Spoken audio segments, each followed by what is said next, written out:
Assalamualaikum warahmatullahi wabarakatuh. Waalaikumsalam warahmatullahi wabarakatuh. Bismillah walhamdulillah wassalatu wassalamu ala rasulillah Sayyidina Muhammad ibn Abdillah wa ala alihi wa sahbihi wa man walah. La hawla wa la quwata illa billah, amma ba'du.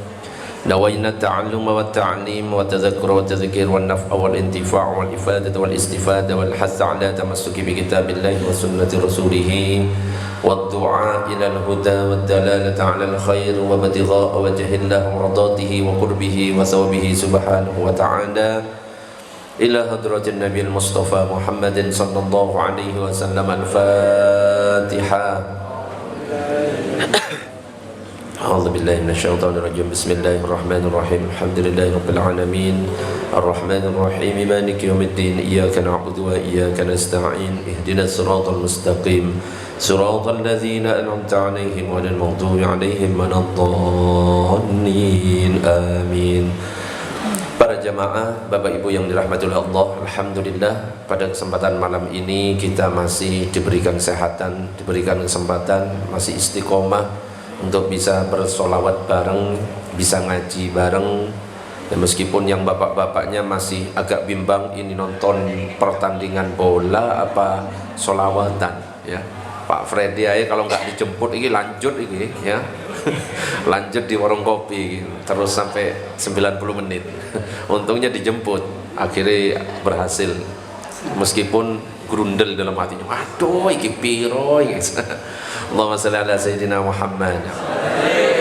Para jamaah, Bapak Ibu yang dirahmati oleh Allah, sekarang kita berada di bulan Zulhijjah, di mana di bulan Zulhijjah ini ada ibadah nanti yang akan kita lakukan tepatnya di tanggal 10 Zulhijjah, 11, 12, 13, yaitu ibadah kurban. Yang perlu kita ketahui, ibadah kurban ini hukumnya sunnah bagi kita semuanya. Monggo diikuti bersama-sama. Al-Adha, semua. Alayya faridatun wa alaikum sunnatun. Diikuti berkurban atas Nabi Muhammad sallallahu alaihi wasallam adalah fardu, sedangkan atas kalian umatku adalah sunnah. Jadi bagi Nabi kurban itu wajib, sedangkan bagi umatnya itu adalah sunnah. Mazhab Syafi'i, mazhab kita mengatakan sunnah. Mazhab Hambali mengatakan sunnah. Mazhab Maliki mengatakan sunnah. Mazhab Hanafi mengatakan wajib berkurban bagi yang mampu. Makanya nanti jamaah Nurul Iman ini harus semangat ini berkurban. Kalau bisa yang banyak, tambah baik. Sudah berapa ini Ustadz Sugeng yang mendaftar kurban? Sudah 3 sapi. Berapa kambing? Belum. Kalau bisa segera mungkin, ya. Karena nanti dalam sebuah riwayat dikatakan kambing, sapi, onta yang kita kurbankan itu akan menjadi kendaraan kita nanti di akhirat. Misalkan Abah Ipin kok patungan, ya. Abah Ipin, ya, sapi patungan.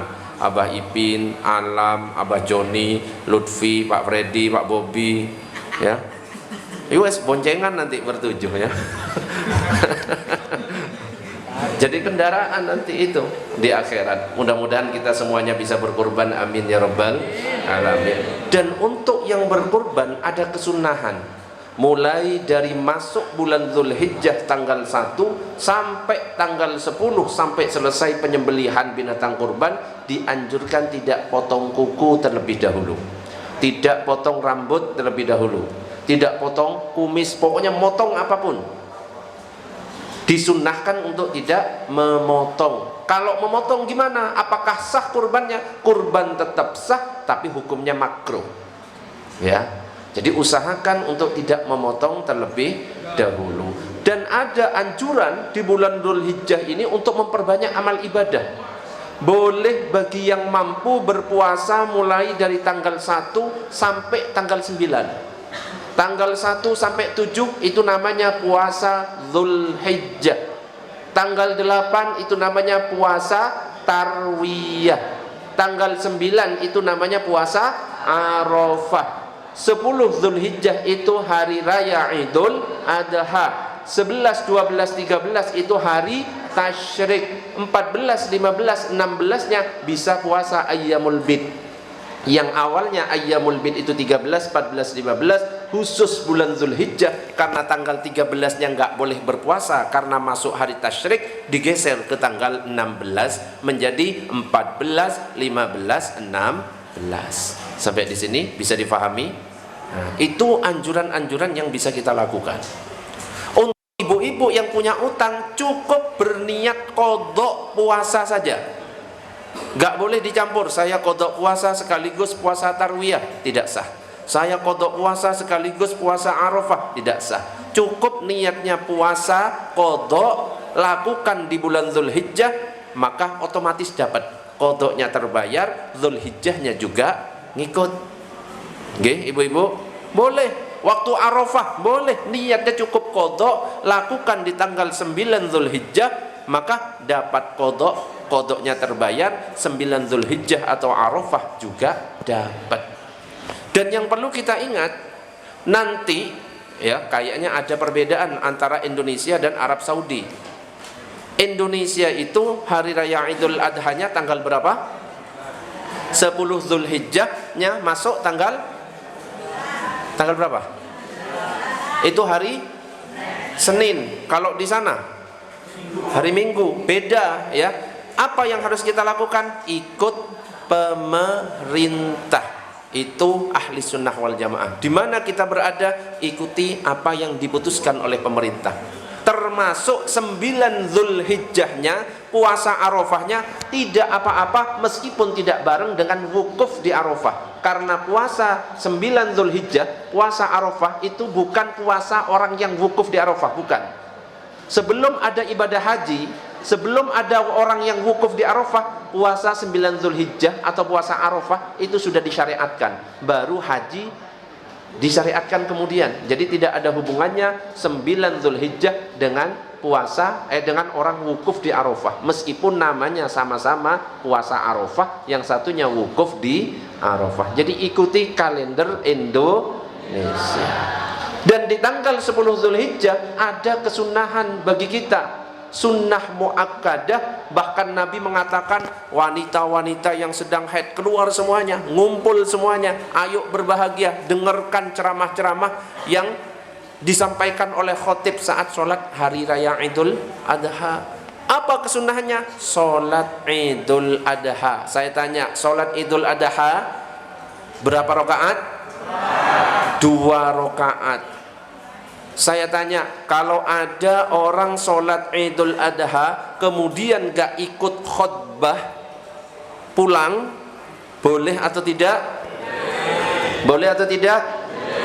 Khutbah itu hukumnya apa? Sunnah apa wajib? Cara membedakan bahwa khutbah itu wajib atau sunnah, lihat letak khutbahnya. Kalau khutbahnya ada di awal sebelum sholat seperti Jumatan, berarti itu wajib. Faham? Tapi kalau ada di belakang setelah sholat, itu sunnah berarti. Contoh Idul Fitri di belakang, sunnah. Idul Adha di belakang, berarti hukumnya sunnah. Gerhana di belakang, berarti hukumnya sunnah. Istisqa di belakang, hukumnya sunnah. Yang wajib itu khutbah itu cuma sholat Jumat. Makanya kalau ada orang sholat 2 rakaat habis itu pulang, tetap sah sholat Idul Adha-nya. Gak sempat datang ke masjid, sholat di rumah 2 rakaat dilakukan, tetap sah. Gak perlu ceramah ya. Kalau sholat sendirian di rumah cukup sholat 2 rakaat. Dan sholat Idul Adha ini beda dengan sholat-sholat biasanya.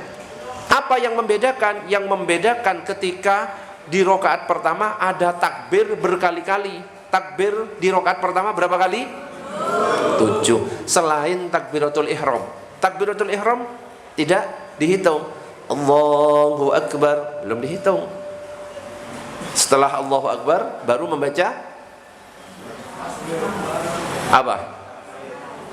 Allahu Akbar. Apa? Antara takbir dengan takbir itu bacanya apa? Subhanallah walhamdulillah wala ilaha illallah wallahu akbar wala haula. Terus iftitahnya di mana? Di mana iftitahnya? Kok nggak baca iftitah? Yang tidak disunnahkan membaca iftitah itu hanya sholat jenazah.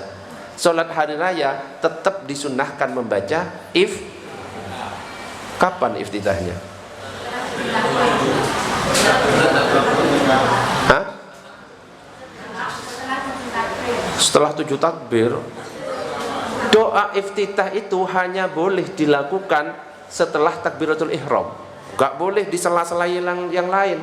Diawali dengan ta'awud gak boleh, hilang kesunahan. Apalagi diawali dengan gini. Jadi yang pertama Allahu Akbar kabira walhamdulillahi katsira subhanallahi bukratan wa asila. Baru selesai Allahu Akbar subhanallah walhamdulillah wa la ilaha illallah wallahu akbar. Praktek. Lutfi maju. Maju dulu, maju.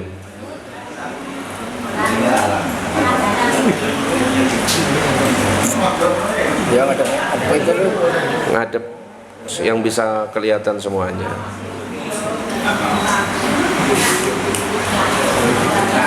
Allahu Akbar.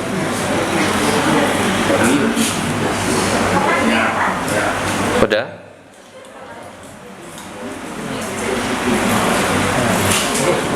Ayo Lord. Ayo ngapain? Iya wis.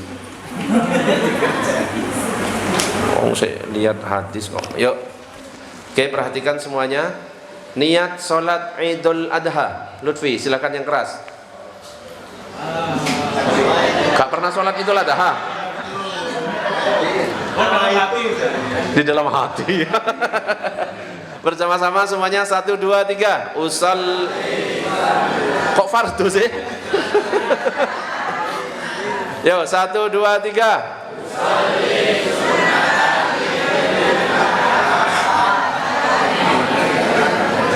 Usolli sunnatan li'idil adha rok'ataini mustaqbilal kiblati ma'muman lillahi ta'ala. Ya kalau nggak hafal ya langsung saya sholat Idul Adha, sholat sunnah Idul Adha 2 rakaat makmum karena Allah. Allahu Akbar. Baru membaca doa iftitah. Boleh doa iftitah kabiro sampai selesai, boleh Allahumma ba'id baini wa baina khotoyaya dan seterusnya boleh doa iftitah singkat Allahu Akbar kabira walhamdulillahi katsira wa subhanallahi bukratan wa asila titik boleh, anggaplah baca yang singkat. Ulangi Lut. Allahu Akbar kabira walhamdulillahi katsira wa subhanallahi bukratan wa asila. Langsung takbir yang pertama dimulai. Allahu Akbar, baca bersama subhanallah walhamdulillah wa la ilaha illallah wallahu akbar. Kalau misalkan masih ada waktu boleh dilanjut wala haula wala quwata illa billahil aliyil azim. Tapi kalau agak cepat cukup sampai tadi. Langsung yang kedua Allahu Akbar, sama bacaannya sampai 7 kali. Allahu Akbar, Allahu Akbar, Allahu Akbar, Allahu Akbar, Allahu Akbar. Baru setelah itu membaca ta'awud, a'udzubillahi minasyaitonirrajim, baru Al-Fatihah, baru surat pendek. Yang dianjurkan surat yang dibaca itu ada anjurannya. Salah satunya adalah surat Al-A'la. Kalau hafal Sabbihisma rabbikal a'la alladzi khalaqa fasawwa walladzi qaddara fahada walladzi terus faja'alahu sanuqri'uka fala tansa illa ma Allah, dan seterusnya. Kalau hafal. Kalau nggak hafal bebas. Al-Ikhlas boleh. Inna a'tayna ya boleh ya, kalau nggak hafal. Itu rakaat pertama. Rakaat kedua takbirnya ada berapa? 5 selain takbir berdiri. Ayo Lut, sujud Lut. Sujud. Oke. Allah. Naik. Allahu Akbar. Enggak ngangkat tangan. Jadi kalau rakaat yang tidak tasyahud awal tidak angkat tangan. Paham maksudnya? Angkat tangan itu hanya dilakukan kalau berdiri dari tasyahud awal. Selain dari tasyahud awal, rakaat 1 atau rakaat ketiga enggak angkat tangan, ya. Allahu Akbar sendekap. Ini enggak dihitung. Baru dihitung Allahu Akbar. Allahu Akbar. Allahu Akbar. Allahu Akbar. Allahu Akbar. Baru membaca ta'awud Al-Fatihah, dan dianjurkan surat yang dibaca adalah Hal ataka hadithul ghashiyah wujuhun yawma idzin khashi'ah 'amilatun nasibah tasla naran hamiyah tusqa min 'ainin aniyah. Itu surat apa? Al-Ghashiyah. Kalau cuma lulusan Iqra 6 Pak Herman boleh Al-Ikhlas, ya. Boleh. Ya, itu sunnah. Jadi surat Al-A'la di rakaat pertama, surat Al-Ghashiyah di rakaat kedua. Pertanyaannya sekarang, bagaimana Ustadz kalau misalkan ada imam lupa?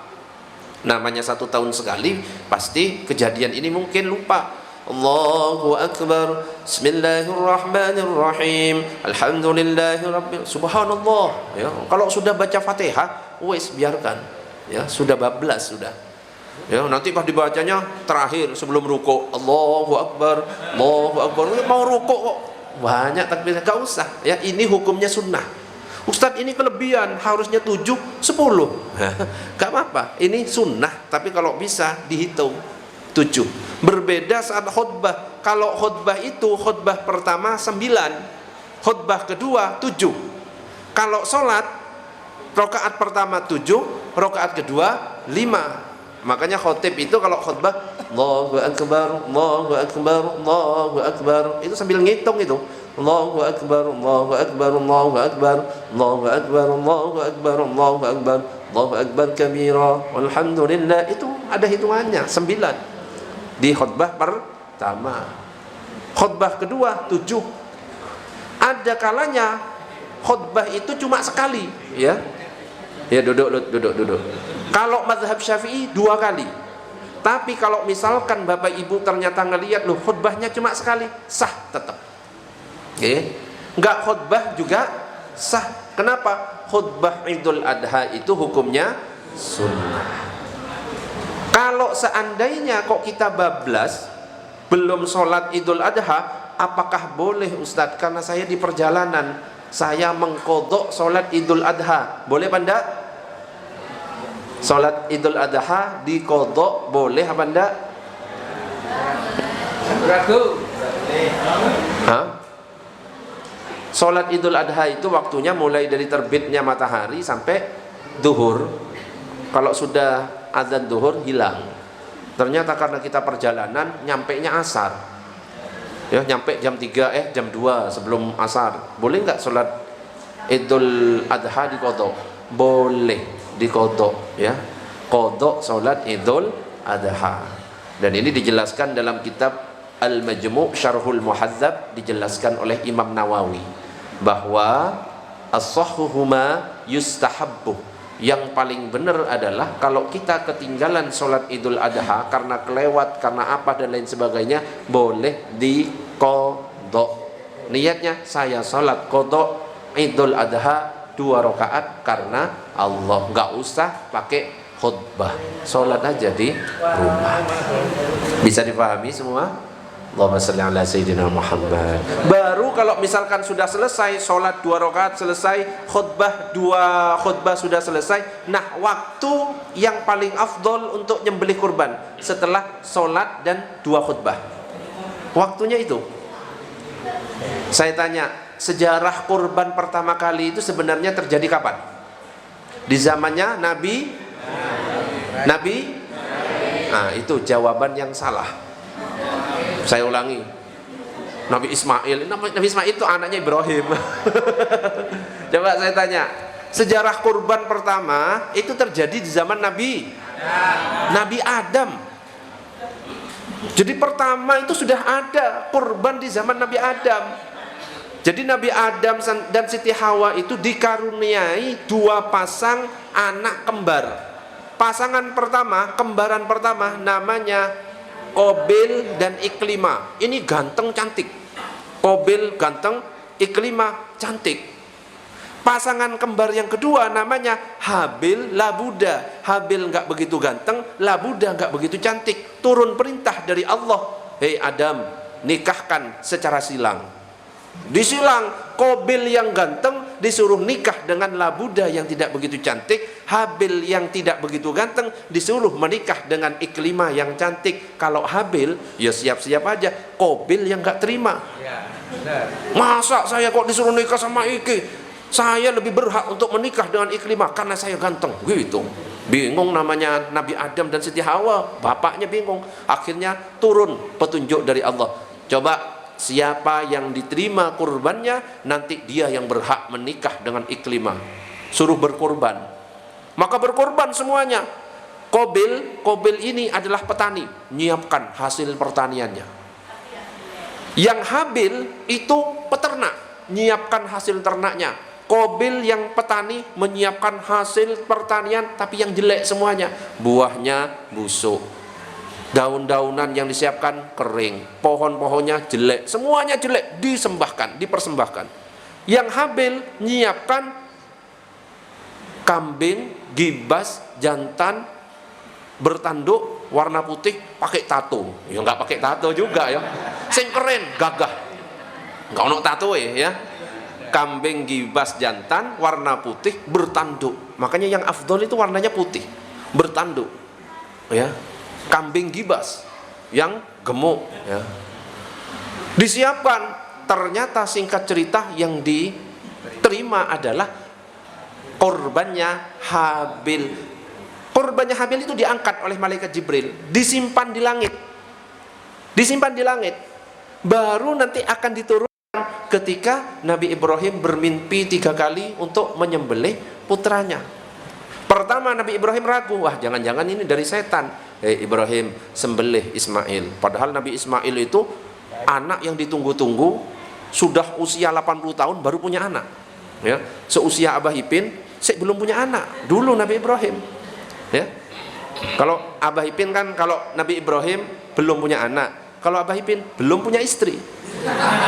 Makanya cepetan, kakean gaya, ojo kakean gaya, langsung aja. Wes bables angine ngono lho. Oke. Nabi Ibrahim itu usia 80 tahun baru punya anak, namanya Ismail. Yang ditunggu-tunggu ternyata mimpi 3 kali suruh sembelih. Karena apa? Ternyata Nabi Ibrahim pernah nazar. Namanya belum punya anak ya. Pernah Nabi Ibrahim itu nyumbang sapi sampai ratusan ke orang-orang, nyumbang unta ke orang-orang miskin, sampai orang-orang nanya, Nabi Ibrahim, kamu itu nggak rugi dah nyumbangkan kambing, sapi, unta ke orang-orang fakir? Enggak, saya itu nggak, masalah kayak gini ini nggak rugi. Bahkan kalau seandainya saya punya anak, belum punya anak waktu itu, seandainya saya punya anak disuruh sembelih, tak sembelih kalau memang diperintah. Akhirnya Allah nagih janjinya, Ibrahim, sembelih putramu. Wes kaget, aduh. Pertama saya ragu, hari kedua Ibrahim, sembelih putramu, tambah ragu, tambah apa? Abah Ipin ini kan galau. Lah iya, nggak tahu. Iki curhat ke saya malam-malam itu nyanyi lagu Jawa. Sepinero aku seneng mo karo liyane. Yang ngono yo, ingat gak? Oh ini curhat ini malam-malam tak dengarkan sampai saya ketiduran. Oh dikira tak bocorkan. Oke. Akhirnya apa? Yang ketiga mimpinya akhirnya yakin. Oh ini benar, ini perintah Allah. Sembelih putramu. Kamu kan pernah janji kata Allah. Yakin disembelih. Perjalanan, di tengah perjalanan setan muncul. Makanya ada lempar jumroh. Itu melempar setan itu. Dilempar setan. Jumroh, ula, wusta, akobah. Itu melempar setan. Nyampe di tempat penyembelihan, ketika mau disembelih, itu tiba-tiba pisau yang cuma disentuhkan ke batu itu langsung hancur. Disentuhkan ke rambutnya saja gak bisa. Itu keren ya. Akhirnya apa? Yang pertama, sejarah takbir pertama yaitu di waktu itu ketika mau nyembelih, Nabi Ibrahim itu takbir, Allahu Akbar, Allahu Akbar, Allahu Akbar. Nabi Ibrahim malaikat Jibril menyaksikan, jawab, La ilaha illallah wallahu akbar. Nabi Ismail yang mau disembelih, Allahu Akbar walillahil hamd. Ilhamd, ada daknya ya, bukan ilham. Walillah ilham, salah itu ya. Walillahil hamd itu qalqalah kubro ya. Coba takbir dulu. Allahu Akbar, Allahu Akbar, Allahu Akbar. La ilaha illallah wallahu akbar, Allahu Akbar walillahil hamd. Itu qalqalah kubra ya, bukan walillah ilham. Oh boy ya, salah itu. Atau dipanjangkan Allahu Akbar, nah, itu salah lagi kok ya. Mic langsung masukkan aja ke mulutnya ya. Gak ono kayak gitu. Allahu Akbar. Oh boy. Huruf atau fathah atau tanda panjang kalau dalam bahasa Arab itu bisa beda artinya. Contoh, Allahu Akbar, saya panjangkan Allahu Akbar, itu artinya beda. Kalau Allahu Akbar itu artinya Allah Maha Besar. Kalau A-nya yang dipanjangkan Allahu Akbar, apakah Allah Maha Besar? Sama kayak amin, amin, amin, amin, kan beda ya. Beda ya. Walillahil hamd. Ketika mau disembelih, langsung Allah, hei Jibril, ambil kurbannya Habil, gantikan kepada Ismail. Yang disembelih adalah kambing gibas jantan warna putih bertanduk miliknya Habil. Itu sejarahnya. Jadi nyambung sejarahnya. Allahumma shalli ala sayyidina Muhammad. Oke, cukup ada yang nanya via WA. Tapi sebelum nanya itu wis ngomong, tolong rahasiakan namanya ya. Pertanyaannya adalah, Assalamualaikum Laura. Waalaikumsalam. Tanya seputar Idul Adha. Tapi ngapunten sebelumnya kalau pertanyaannya kurang sopan. Ini berarti kurang ajar. Berapa lamakah atau berapa harikah takbir Idul Adha dikumandangkan? Takbir Idul Adha beda dengan Idul Fitri. Kalau Idul Fitri mulai malam takbiran sampai khotib naik ya, sampai imam sholat sudah selesai. Kalau Idul Adha paling lama ya, mulai habis sholat itu takbir terus selama 5 waktu. Sholat 5 waktu takbir terus sampai hari tasyrik 11, 12, 13 asar itu terakhir ya. Dan apakah benar selama takbir masih terdengar suami istri tidak boleh melakukan hubungan intim? Ya ini kurang ajarnya ya. Makanya makanya kok ono. Apakah boleh melakukan hubungan malam takbiran misalnya? Boleh apa enggak? Boleh. Abai Pin sama siapa? Boleh. Jelas. Iki sing jawab iki sing punya istri. Boleh apa enggak? Jawabannya yang pertama, kalau dalam kitab Ihya Ulumuddin atau kitab-kitab tasawuf Imam Al-Ghazali misalkan itu berpendapat hukumnya makruh. Makruh itu ya tidak disukai. Alasannya apa? Satu, dikhawatirkan kalau berhubungan di waktu itu setan itu datang. Ada dalam kitab Fathul Izzar, Qurratul Uyun yang mungkin belajar masalah itu ada. Ya, dikhawatirkan orang yang berhubungan di waktu itu setan datang ikut mencampuri. Yang kedua, dikhawatirkan kalau misalkan berhubungan di takbiran, malam takbiran, anaknya nanti tidak punya akhlak, jadi penjahat, jadi pembunuh. Yang ketiga, dikhawatirkan punya penyakit kusta nanti. Tapi ini dibantah oleh Imam Nawawi dalam kitabnya Al-Majmu', itu tidak ada hadisnya, itu hanya pendapat ulama. Karena tidak ada hadisnya, kata Imam Nawawi, maka boleh dilakukan. Yang penting syaratnya satu, istrinya istri sendiri. Wes, paham? Jadi ada yang mengatakan makruh, ada yang mengatakan boleh. Intinya gimana Ustadz yang paling benar? Ya sudahlah, nanti habis takbiran, masa gitu aja kok susah ya. Habis takbiran, wes nanti gitu ya. Berarti harus istrinya sendiri. Iya, istri sendiri. Ya. Oke, ada pertanyaan? Ya, Pak Freddy, silakan. Iya. Yang pertama, kesunahan untuk puasa itu apa berlaku untuk yang berkorban saja? Apakah kesunahan berpuasa hanya berlaku untuk yang berkurban? Kesunahan berpuasa berlaku untuk yang berkurban dan tidak berkurban. Di bulan Zulhijjah semuanya disunahkan. Mulai dari tanggal 1 sampai 9 sebenarnya. 1 sampai 9. Kalau nggak mampu, ya sudah 8, 9 tarwiyah dan Arafah. Nggak mampu, ambil Arafahnya saja. Nggak mampu, ya wes sholat Idul Adha. Ngono ae. Wes, ada pertanyaan yang lain? Ya. Menyembelih kurban dengan benda pusaka boleh ya? Oh. Atau benda api? Menyembelih kurban dengan benda pusaka. Ya, oke. Dengan keris ngono ta? Apa sih we? Oke. Menyembelih kurban itu apakah boleh dengan benda pusaka, dengan keris misalkan? Yang penting itu tidak menyakiti binatang. Ya, jangan sampai pedang atau golok yang dibuat untuk menyembelih itu tumpul, jangan. Sudah pastikan tajam. Jadi satu kali gorok, ceret itu. Dan jangan ditakut-takuti. Yo, dilewatkan di depan matanya kambing.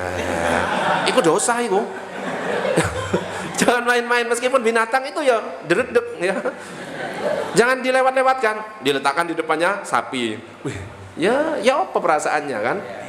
Oh, diasah di depannya, seka tambah kemeringet dingin ya. Jadi tutup matanya kalau perlu.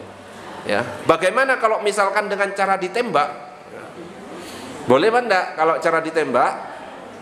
Menurut pendapat mazhab Syafi'i dan mayoritas ulama, hewan yang mati karena ditembak tidak halal dimakan. Sebab peluru bukanlah termasuk benda tajam. Itu kalau mazhab Syafi'i. Sedangkan salah satu syarat dari alat yang digunakan untuk nyembelih hewan atau berburu menggunakan benda tajam. Benda tajam yang dimaksud adalah benda yang apabila terkena atau digoreskan ke kulit akan melukai dan mengalirkan darah. Sedangkan peluru hanya dapat mengalirkan darah apabila dilemparkan dengan pistol atau senapan. Jadi harus gini kalau mazhab Syafi'i. Ya, jadi jangan dilewat-lewatkan. Nah, diginikan tidak boleh. Kayak Mr. Bean itu ya. Yes, ada pertanyaan yang lain, monggo sebelum lanjut. Silahkan, ya Pak Herman. Adanya jadi imam sholat Idul Fitri waktu rakaat pertama itu takbirnya kan 7 kali. Ya. Kalau umpama imam takbirnya 9 kali, itu dibiarkan atau cara nguranginya gimana? Cara nguranginya 2. Iya. Iya. Takbirnya imam ternyata 9 kali dihitung sama Pak Herman. Cara nguranginya gimana? Akhirnya Pak Herman ngurangi ya 5. Cara nguranginya Ya.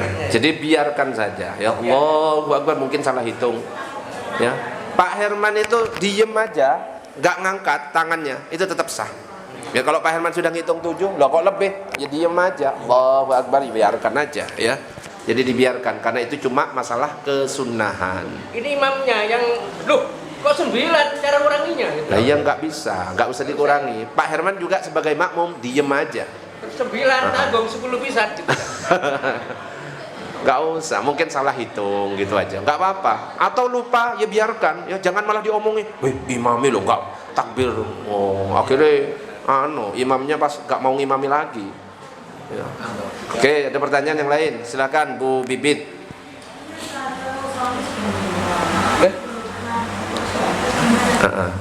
Suami sudah meninggal, belum pernah kurban. Gimana itu? Kalau misalkan dalam mazhab Syafi'i itu berkurban untuk orang yang meninggal itu baru boleh kalau misalkan yang meninggal itu berwasiat. Kalau nggak ada wasiat tidak sah.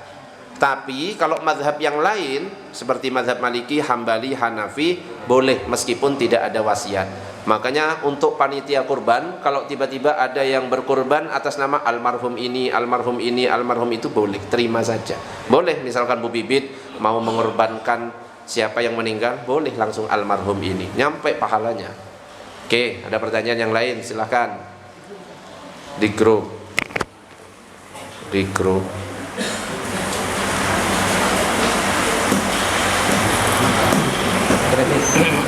Di mana ada di grup? Hah? Japri, HP-nya ini. Dihapus. Oh ini. Mohon maaf Ustadz, tolong jangan sebut nama saya. Kalau pengen ikut kurban tapi belum mampu terus ikut arisan, apakah boleh? Apakah dapat kesunahan? Terima kasih. Oke. Ya. Arisan itu boleh benda? Saya tanya dulu. Gak harus kurban. Arisan boleh benda? Saya nggak ngomong arisan kurban. Arisan apa saja? Boleh benda? Jadi harus dibedakan. Arisan sama judi harus dibedakan. Kalau judi itu hanya sekali dapat, ya sekali dapat sudah habis itu. Tapi kalau arisan, kenapa kok halal? Halalnya karena setiap orang pasti dapat. Paham maksudnya? Beda dengan JJS. JJS nyetor uang untuk membeli tiket, terus diundi cuma dapat dan beberapa orang ada yang nggak dapat. Itu namanya judi. Ustaz, tapi saya nggak merasa rugi, tapi tetap judi. Berbeda dengan arisan. Kalau arisan itu termasuk tolong menolong, cuma gantian. Ayo kamu dulu, tapi dapat semuanya. Begitu juga arisan kurban, yang penting angkanya tidak berubah. Kalau misalkan dapat 10 juta, ya semuanya harus 10 juta. Faham maksudnya? Nggak boleh ini 10 juta karena kambingnya naik 11 juta. Beda, itu nanti ada ribanya, bunga ya. Jadi tetap 10 juta, kurangnya tambahi sendiri boleh. Kalau memang tidak mampu, sebenarnya nggak usah dipaksakan untuk pinjem. Justru itu memberatkan. Karena kurban itu hanya disunnahkan bagi yang mampu. Kalau mampu langsung kurban. Ya, jangan dibiarkan nggak kurban. Mumpung masih hidup, belum tentu kita sampai ke tahun depan. Oke, ada pertanyaan yang lain? Jadi boleh. Ya, belakang Bu Us.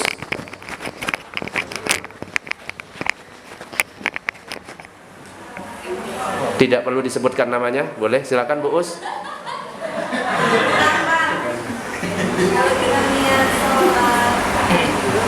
Niat sholat tahajud.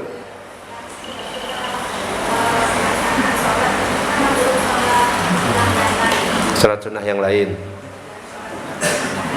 bukan tahajud. Apakah boleh? Ya. Sholat tahajud itu adalah sholat apa saja yang kita lakukan, yang penting diawali dengan tidur. Meskipun tidurnya habis maghrib, meskipun cuma 5 menit. Misalkan maghrib tidur-tiduran, kok ketiduran, bangun, langsung habis sholat isya, sholat tahajud, boleh. Yang penting diawali tidur. Kalau tidak diawali tidur, bukan tahajud namanya, tapi qiyamul lail. Ya. Jadi kalau kita bangun malam misalkan waktu Ramadan, iktikaf bareng, terus kemudian sholat tahajud 2 rakaat, terus ditambah sholat hajat 2 rakaat. Tapi sholat hajat kan dilakukan setelah tidur. Sholat hajatnya juga termasuk tahajud. Faham maksudnya? Sholat tasbih karena dilakukan bangun tidur termasuk sholat tahajud. Jadi yang dilakukan apa saja yang dilakukan setelah tidur, meskipun namanya hajat, tasbih, sholat istikharah, itu termasuk tahajud juga semuanya. Ya, jadi boleh, nggak apa-apa. Ada pertanyaan yang lain? Silakan di grup. Ini nggak boleh disebut namanya. Ya, ini tidak saya sebut namanya. Ya, tapi ada di grup namanya. Berdasarkan tausiah tadi berarti Nabi Ismail masih hidup pada waktu itu ya? Masih hidup Nabi Ismail. Makanya punya keturunan nyampe kepada Nabi Muhammad sallallahu alaihi wasallam. Kalau mati ya gak ada Nabi Muhammad ya. Itu keturunannya jadinya Nabi Muhammad. Jadi yang disembelih itu adalah kambing. Kambing gibas jantan berwarna putih bertanduk. Ada lagi pertanyaan? Ya. Zan? Ya.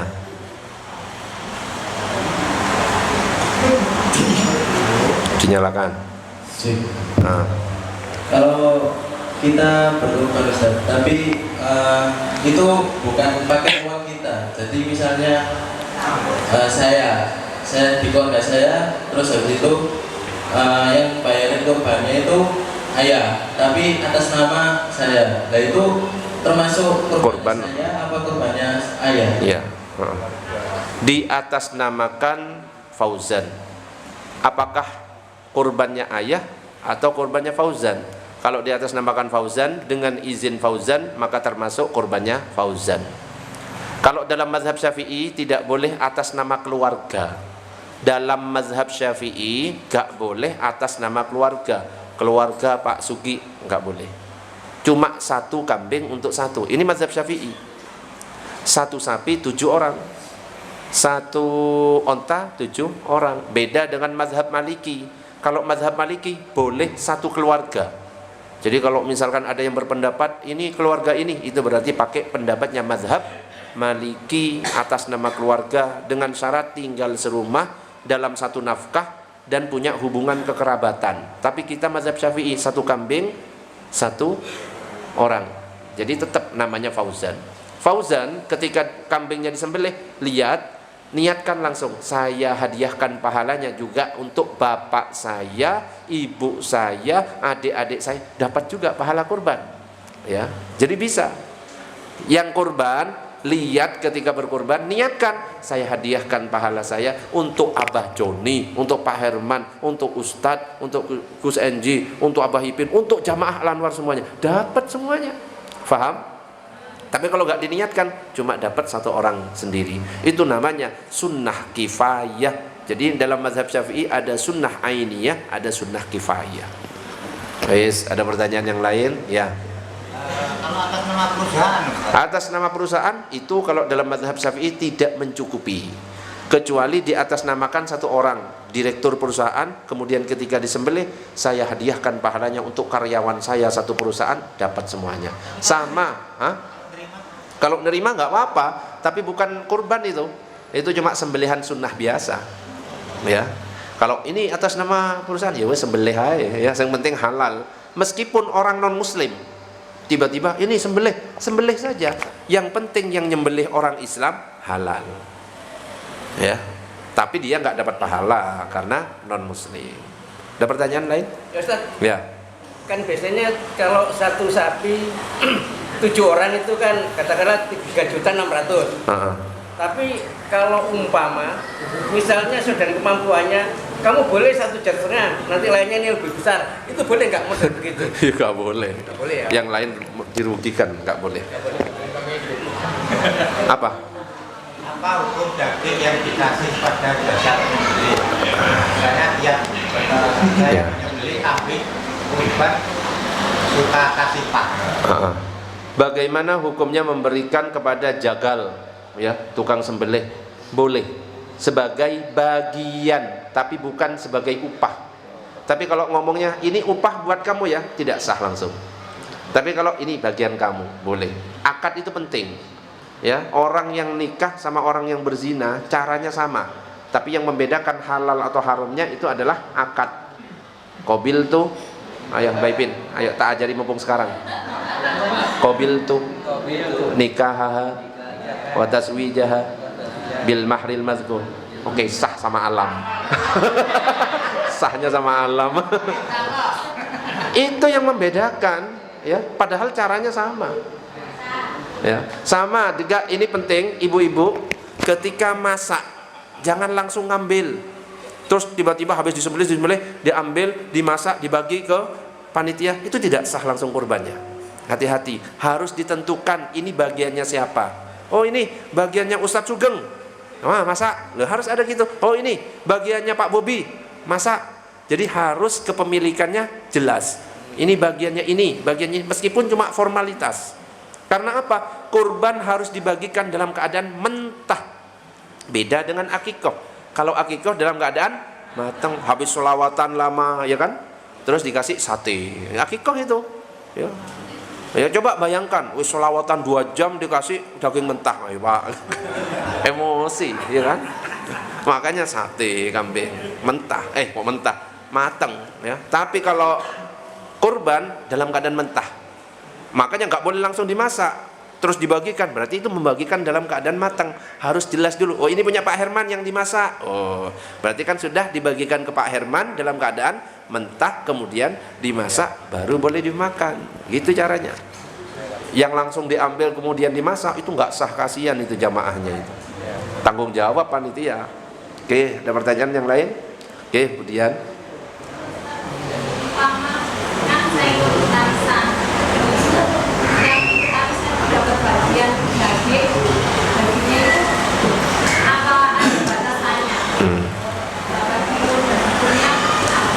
iya, sebenarnya nggak ada batasannya, ya.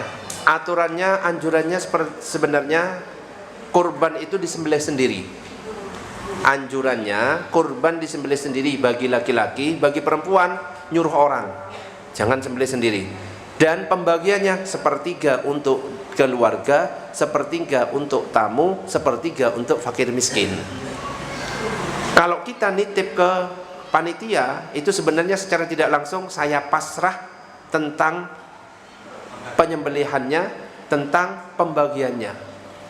Biasanya ada yang request, mana saya tak bagikan sendiri, itu tanda orang pelit. Suruh sembelih sendiri, ya sembelih sendiri ya. Boleh sebenarnya, ya. Cuma kalau kita nitip panitia, sebenarnya kita secara tidak langsung sudah siap mengikuti aturan panitia, dan panitia itu biasanya sudah punya ukuran. Ya, coba kasihan kan panitia sudah punya takarannya, aturannya seperti ini, saya diminta, nanti tak bagi ke anggota arisan saya, ya sembelih sendiri aja. Ada juga yang nggak mau bayar uang operasional, itu beda itu. Karena apa? Nyembelih nggak boleh pakai uang kas masjid sama sedikit pun. Air nggak boleh pakai air masjid, itu hukumnya haram. Air, beli alat-alat nggak boleh menyentuh uang kas masjid sedikit pun. Makanya harus pakai uang operasional. Ustadz, ini kadung pakai air masjid, harus diganti kas masuk. Haram hukumnya, karena wakaf air hanya untuk orang berwudu, orang bersuci, enggak untuk berkurban. Ini yang banyak nggak tahu, tetap air disiram. Yes, ada pertanyaan yang lain? Ya, Bu Asiyah, bener? Asiyah apa Bu Aisyah? Iya, pokoknya ada sah-sahnya.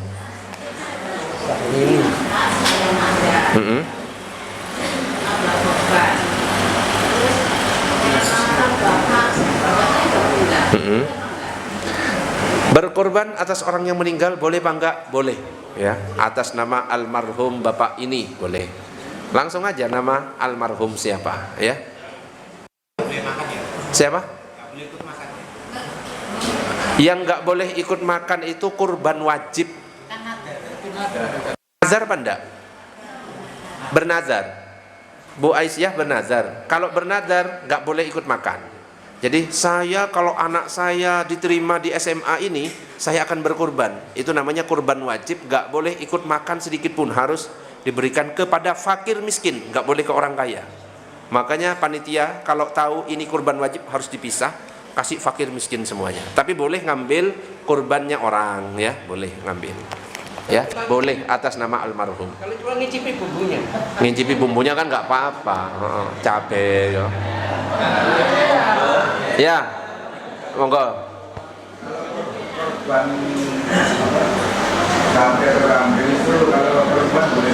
Kambing perempuan. Kok perempuan sih? Betina. Kok bingung saya? Kok kayak nggak pas? Kambing cewek. Kambing cewek apakah boleh? Boleh. Yang paling afdol jantan, tapi kalau ada yang betina boleh, tetap sah. Ya. Banyak. Ini kok betina? Lah sah tetap. Kambing hamil ada pendapat pertama mengatakan tidak sah karena hamil itu adalah sebuah cacat. Tapi ada yang bernama Ibnu Rif'ah mengatakan sah. Jadi kalau ada yang ngasih, terima saja selama masih ada yang mengatakan sah. Ya. Kambing jantan, kambing betina sah. Kalau akikoh itu kalau laki-laki berapa? 2. Kalau perempuan? Kalau saya akikoh laki-laki 1 kambing, boleh benda? Boleh. Karena minimal 1, afdolnya 2, biar tahu. Gimana kalau misalkan saya enggak akikoh tapi kurban, boleh benda? Boleh. Gimana kalau saya enggak kurban tapi akikoh, boleh benda? Boleh. Gimana kalau saya enggak kurban enggak akikoh? Boleh. Karena itu hukumnya sunnah. Biar jelas, ya. Kayak wajib biasanya kalau saya belum akikoh, enggak, sunnah hukumnya. Ada pertanyaan? Enak ya. WA pribadi apa grup? Oh pribadi, yang grup. Mohon arahan Ustadz, jika berniat sholat witir 1 rakaat tapi lupa sampai masuk ke rakaat kedua, apakah cukup 2 rakaat lalu tasyahud akhir atau ditambah 1 rakaat? Itu jadi 3 berarti ya. Niatnya 1 rakaat, kok berdiri nyampe rakaat kedua, ya sudah, nggak usah ditambah jadi 3. Ya nanti tinggal sujud sahwi, ya gitu aja. Kelebihan rakaat. Loh, kok berdiri langsung duduk, baru ingat loh kok sudah berdiri, harusnya 1 rakaat, langsung duduk aja ya. Tapi sujud sahwi nanti. Grup bukan grup, pribadi. Gak ada yang WA pribadi. Oh ini disebut namanya apa enggak ini? Inisialnya D, nggak tak sebut kalau Budui ya, D. Minta tolong jangan disebutkan J lorah wis kadung. Kalau berkorban tidak menyaksikan penyembelihan apa boleh? Boleh. Tapi sunnahnya menyaksikan. Ustadz, gimana hukumnya kita berkorban tapi pas waktu pembagian mau request ke panitia kayak nanti saya ambil kaki sapinya ya? Request. Ada kan biasanya? Boleh. Selama panitianya mengiyakan ya. Oke. Oh, gak apa-apa ya. Panitia ojo galak-galak ya. Oh, gak boleh, ini sudah ketentuannya. Akhirnya gak korban di situ lagi nanti. Boleh. Jangan dikasih tahu ya Ustadz kalau saya yang tanya. Ya, belum tak sebut. Kadang ada yang ikut patungan bersama warga tapi pembagian juga request. Ikut patungan bersama, ikut patungan. Oh, sapi misalkan ya. Request ini. Ya nggak apa-apa, yang penting yang lainnya nggak request sapi, tapi semuanya request paha semua. Coba 4 kan? Kalau yang lainnya pasrah, disesuaikan ya. Disesuaikan. Kalau misalkan tidak semuanya request paha, nggak apa-apa, boleh. Banyak ternyata. Nah ini nggak ada lagi. Ada lagi? Wes sudah, sholawatan dulu. Allahumma shalli ala sayyidina Muhammad. Ada pertanyaan? Nanti kita lanjut, masih tetap dengan cara sholat yang lain tapi. Wes mudah-mudahan